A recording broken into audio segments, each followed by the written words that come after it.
मित्रांनो, आपण सगळे आयुष्यात निर्णय घेतो, काही मनाने तर काही मेंदूने. पण विष्णू नावाचा हा मुलगा निर्णय घेतो आकड्यांनी. ही कथा आहे श्री विष्णू यांनी साकारलेल्या विष्णूची. आणि तो एक ज्युनियर लेक्चरर आहे. त्याचं साधं आयुष्य आणि साधी नोकरी, पण त्याची विचारसरणी मात्र अजिबात साधी नाही. मित्रांनो, विष्णूचा ठाम विश्वास आहे की प्रत्येक गोष्ट आधीच ठरलेली असते. जन्मतारीख असो की नावातील अक्षरे असो, किंवा घराचा नंबर असो किंवा मोबाईल नंबर असो, सगळं काही त्याच्या मते नशिबावर परिणाम करतात. म्हणूनच तो एखादं काम सुरू करण्यापूर्वी शुभ तारीख बघतो आणि फोन नंबर बदलताना आकड्यांची बेरीज पाहतो. अगदी मैत्री आणि नातेसंबंधात सुद्धा राशी आणि जुळणं बघतो. हे सगळं बघून लोकांना तो थोडा वेडा वाटतो, पण त्याला वाटते की तो सगळ्यांपेक्षा जास्त शहाणा आहे. मग त्याच्या आयुष्यात येते जिन्नू. आणि ही जिन्नू म्हणजे आपली हिरोईन. जिन्नू प्रॅक्टिकल असते, म्हणून ती त्याला म्हणते, यश मेहनतीने मिळते, नंबरने नाही.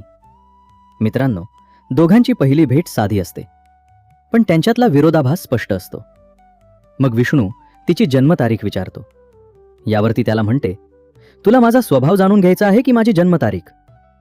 पुढे या दोघांमध्ये हळूहळू मैत्री वाढते. मग मैत्रीतून आकर्षण आणि आकर्षणातून प्रेम होते.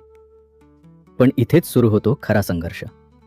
कारण विष्णू प्रत्येक डेटसाठी शुभ वेळ बघतो आणि प्रपोज करण्यासाठी योग्य मुहूर्त शोधतो. एवढंच नाही, तो भेटण्यासाठी दिशा सुद्धा बघतो. हा सगळा पागलपणा बघून आधी जिन्नू हसते, पण हळूहळू तिला या सगळ्या गोष्टींचा त्रास होऊ लागते. कारण तिच्यासाठी प्रेम म्हणजे क्षण जगणे आणि त्याच्यासाठी प्रेम म्हणजे गणिताचे आकडे.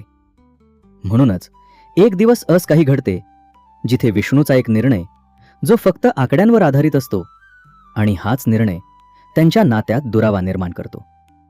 मग जिन्नू त्याला स्पष्ट विचारते, तुला माझ्यावर विश्वास आहे की फक्त तुझ्या नंबरवर?